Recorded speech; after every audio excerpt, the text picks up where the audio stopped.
Hello guys, good evening.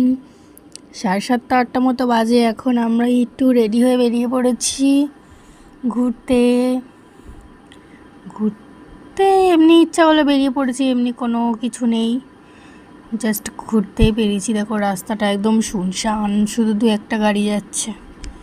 কলকাতার রাস্তা যে এরকম ফাঁকা সে রাতে বেরোলেই বোঝা যায়, আর এই রাস্তাটা খুবই ফাঁকা, কেন কে জানি না।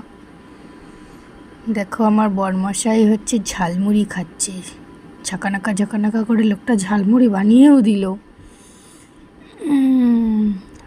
আমাকে ঝালমুড়িটা আমাকে দিল, আর ও টাকা মারছিল, আমি ওকে ঝালমুড়িটা বলছি নাও নাও নাও নাও, নিয়ে নিয়েছে। আমি ঝালমুড়ি খাবো না, আমি খাবো ফুচকা। দেখো আমি বলেছি চরম ঝাল দিতে, খেয়ে আর হা করে বসে